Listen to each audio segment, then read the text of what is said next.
Welcome to Gear Up with the BotBuilders. I'm here today with Ryan and Eli. Today's going to be a longer episode than the previous one, but thank you for coming on, guys. I'll start off with Ryan. Tell us a little about yourself. Hi, I'm Ryan. This is my, third year being at the BotBuilders, second year of FTC, and, first year of FRC. Shout out to Team 10,002. I'm Eli. This is my second year of being in BotBuilders and FTC, and I'm also starting FRC this year, so that's pretty exciting. Also good. My name's Jack. My first year of FTC, obviously first year of FRC, but I've been doing FLL for about 3 years now. So Ryan, just tell us what inspired you to come here and to be in this spot in the first place. Yeah, so I used to live in a small town. There wasn't many opportunities there, but there was a local FLL team. And so I joined that, and I enjoyed it quite a bit, and it was very good. And basically, one holidays, I was just kind of wondering what to do. And actually, Eli over here, his mum told my mum about this great robotics community called the BotBuilders. And I was like, oh yeah, I'm definitely joining that. And so here we are, 2.5 years later, and now we're doing a podcast. Yeah, how about you, Eli? About how I joined. Well, I was pretty bored. I was looking for something to do, so my mum was like searching around the internet for some stuff that I might like, and she came across BotBuilders, and so one day I just showed up, and I just got into it. It was pretty fun, so I've been doing it ever since. What roles are you guys? So obviously, we're all a part of 14380, the Blue BotBuilders. What are your roles or your main roles in the team? Yeah, so I'm part of 14380 Blue BotBuilders. I am the co-captain of the team, and I am the lead programmer. I also work on some other things like CAD, actually building the robot, and some other helpful jobs around the studio. What about you, Jack? Yeah, so I obviously first year of FTC, so I am getting to know everything, learning about building and CAD software, everything like that. At the moment, my main job is media, so every single video that's put out, pretty much, myself and the media team produce it. We make it, edit it, release it, whatnot. Like the Gear Up podcast. Like the Gear Up podcast, exactly. That's kind of the main role. I'm looking to get into the assembly of the robot. That interests me quite a fair bit. So definitely also being FRC here. I've been able to work on a few, obviously, prototypes, been able to take apart a few things, so I guess that's also helping me. How about you, Eli? Well, I do quite a lot of things. So I'm in the media team. I help a lot with media and also with the BotBuilders website. So I've been heavily involved with that. I also do a bit of coding along with Ryan on both on FTC and a bit on FRC. And then also I'll do a little bit of CAD and building every now and then. I guess you guys kind of touched on the technical design side of things. I guess I wanted to know, from your perspective, obviously you have different roles, what's your favourite part of the 14380 robot? Obviously, I know we've made it into World, so we're definitely going to very heavily change it, but at the national stage, what's your favourite part of that? Yeah, so we really like Into the Deep robot, Parby, that's its name. Great name, by the way. One of the coolest things is definitely its ability to do that level 2 ascent really fast. So one of our team members did a little bit of math, and we figured the perfect ratio was a 36:1 on the 2 ultra-planetary gearbox motors that power our ascent. And then he calculated it to be good enough for 2 seconds.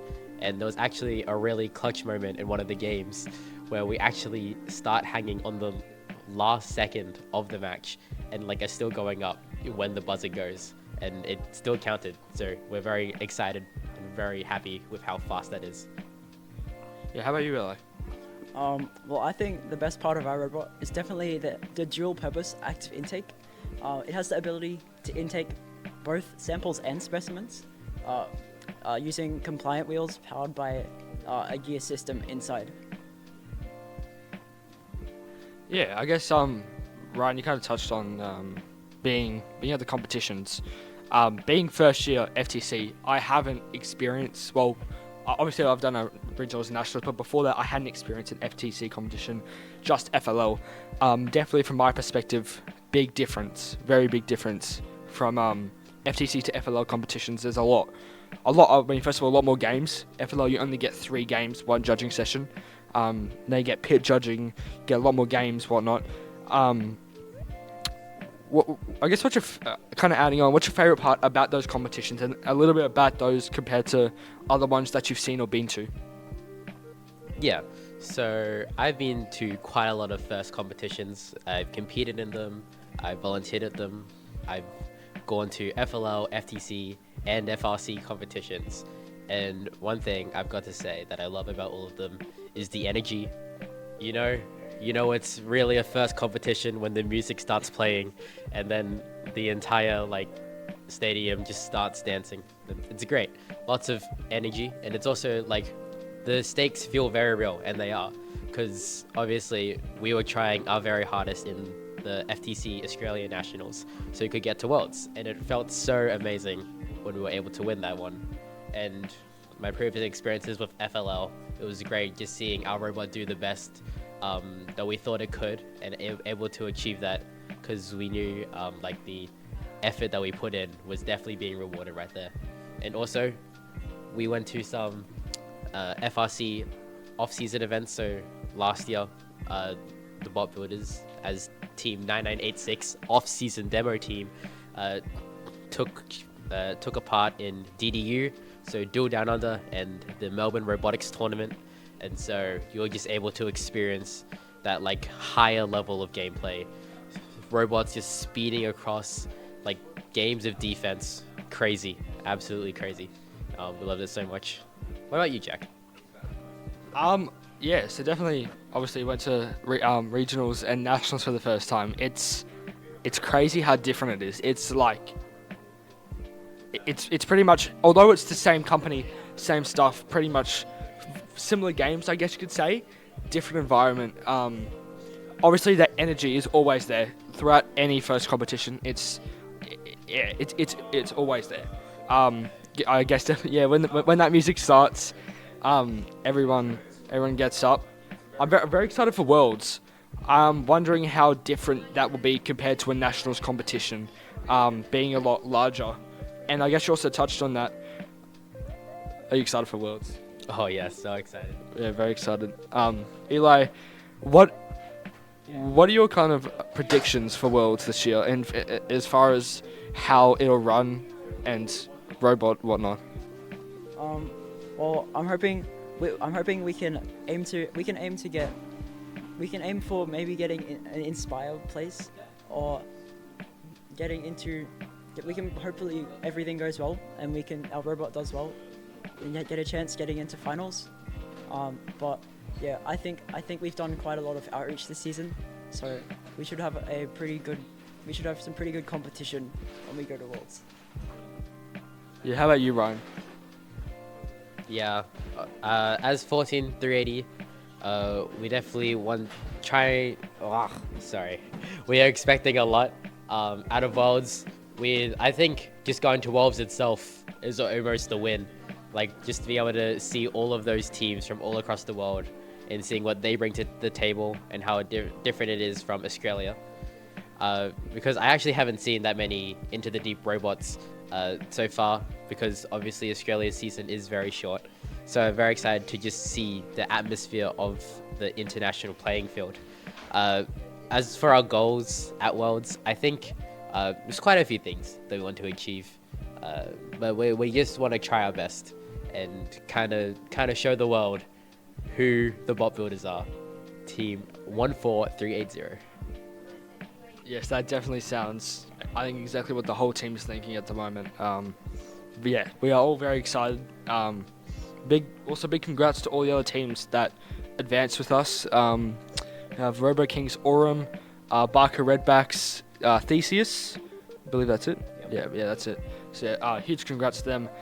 I kind of want to move to a bit of our team dynamics. So I guess, how do we stay motivated? Because obviously it's a lot of training sessions, and they can go into the night. They can be sleepless nights. Obviously, working on CAD 24/7. It can be a lot. How do our team stay motivated during the build season? Well, the great thing about being a community team is that we're all here because we want to be, right?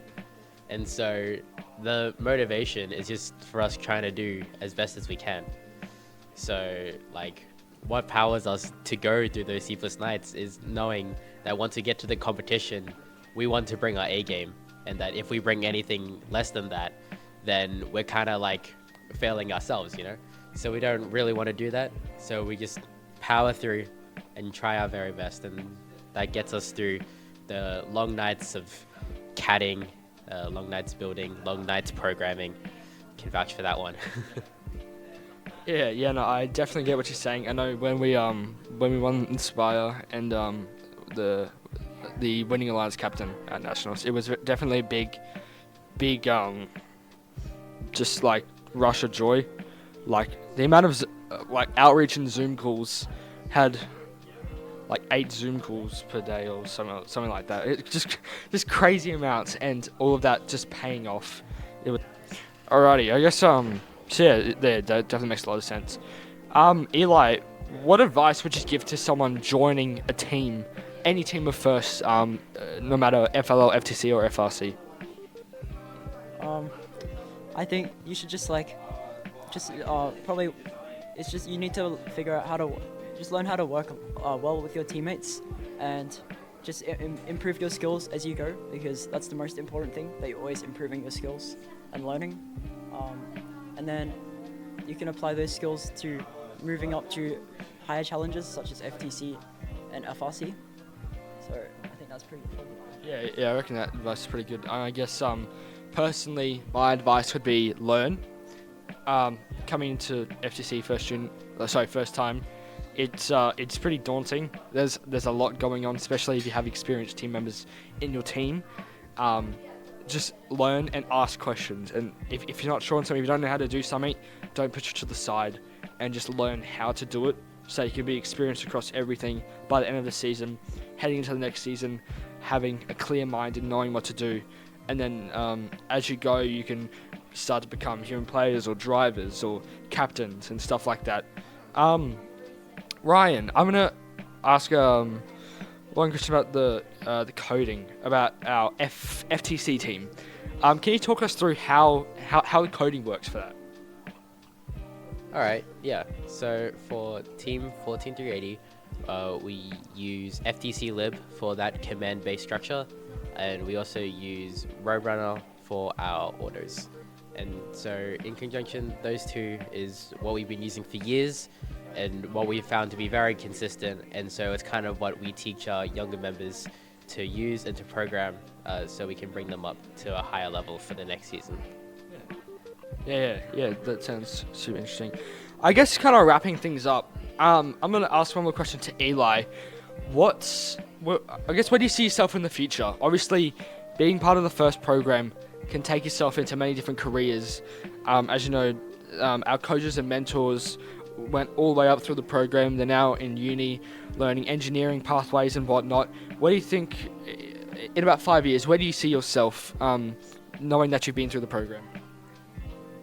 Well, I like the coding side of it a lot. So I'm hoping to see myself somewhere involved in coding, whether it's like software development or like web development, or anything with code related really is what I'm into.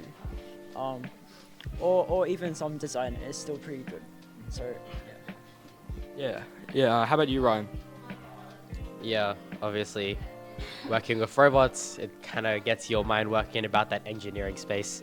And well, I'm going to uni next year, so I've definitely got to start thinking about that now. Yeah, something about the engineering. What about you, Jack? I'm thinking about going somewhere engineering. I'm also thinking about nursing, completely off the topic, but maybe something technical in that aspect. I know there's a lot of, you can become someone that teaches surgeons and nurses how to use the instruments and whatnot, or like work on them and whatnot. So something like that really interests me. Like, I guess also being in the FIRST program, a lot of our outreach includes helping people, and helping people is something which I really do like. So that's I guess that's one of the main big things.